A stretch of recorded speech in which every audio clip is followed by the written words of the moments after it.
Imagínense tener que construir todo un país moderno partiendo desde el cero absoluto, literalmente, de la nada. Para lograr algo así, se necesita una visión tremenda. En este análisis, vamos a desglosar cómo un territorio recién nacido y lleno de pura incertidumbre logró armar sus cimientos, sus leyes, su infraestructura y su educación.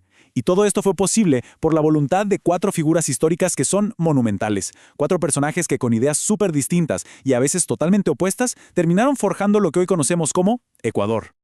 Piensen en esto como si fuera un rompecabezas nacional gigante. Al principio, todas las piezas están tiradas por cualquier lado. Tienen el territorio, sí, pero falta la administración. Tienen a la gente, pero no hay ni infraestructura ni educación. Pasar de ese estado inicial a un país de verdad estructurado requiere distintos tipos de liderazgo. Y como veremos, cada uno de estos líderes trajo una pieza clave que encajó perfectamente para levantar el Estado moderno. Para entender esto, revisaremos a estos 4 perfiles. 1. Flores, el fundador. 2. Rocafuerte, el educador. 3. García Moreno, el constructor. Y 4. Alfaro, el luchador. Bien, sumerjámonos en esto y mapeemos el viaje cronológico.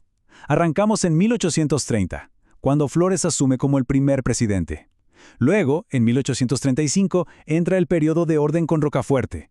Damos un salto a la década de 1860, con toda la ola de infraestructura de García Moreno, para finalmente llegar a 1895, que marca el inicio de la Revolución Liberal de Alfaro.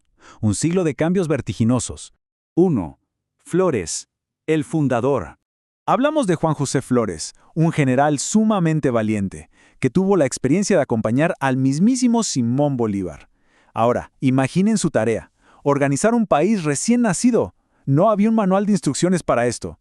Toda la administración estatal se tenía que inventar en medio de un clima de absoluto caos e incertidumbre política. Una misión titánica. Y fíjense en este año clave, 1832. En medio de todo ese esfuerzo inicial, logró una de las adiciones geográficas más gigantescas de la historia del país. Anexó oficialmente las Islas Galápagos al territorio nacional. Es un movimiento que redefinió las fronteras para siempre. Pero, claro, siendo totalmente objetivos, no todo fue color de rosa. Los registros históricos nos muestran que fue una época súper volátil. Hubo guerras internas y establecer el control fue un dolor de cabeza constante. Además, su figura generó fuertes divisiones porque recibió muchísimas críticas de quienes lo acusaban de querer aferrarse al poder por demasiado tiempo. 2. Rocafuerte, el educador. Aquí entra la segunda pieza del rompecabezas, Vicente Rocafuerte.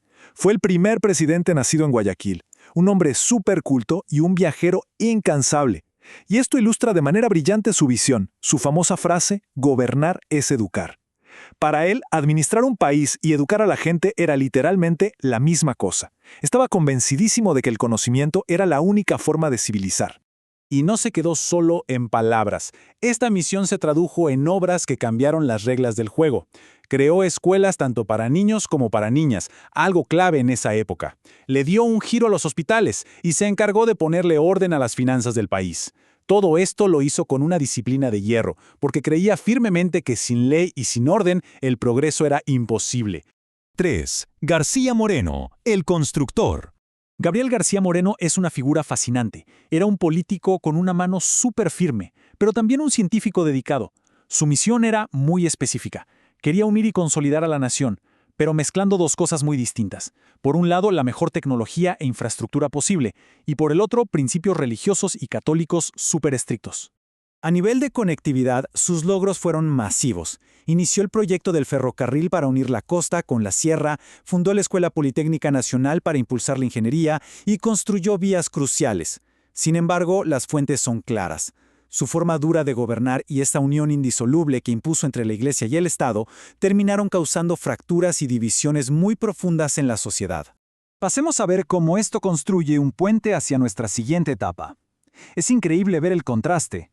Pasamos del Estado religioso y cohesionado que buscaba García Moreno a enfrentarnos con una visión diametralmente opuesta que estaba a punto de estallar: el laicismo y los derechos civiles modernos. 4. Alfaro, el viejo luchador. Para entender a Eloy Alfaro y a su revolución liberal, tenemos que tener súper claro este concepto: el laicismo. Básicamente, fue la separación definitiva entre la educación y la influencia de la Iglesia. Hizo que la educación fuera laica, pública y gratuita. Esto no fue solo un cambio de leyes, fue un cambio de mentalidad absoluto para el país. El impacto de su legado es asombroso. Él fue quien logró terminar el ferrocarril transandino, que en ese entonces era considerado, sin exagerar, el trabajo de ingeniería más difícil del mundo entero. Pero además de la infraestructura y el laicismo, tomó la decisión histórica de permitir que las mujeres trabajaran formalmente en instituciones públicas, un verdadero punto de quiebre para la equidad. Y así es como se ensambla todo el panorama, las 4 piezas clave.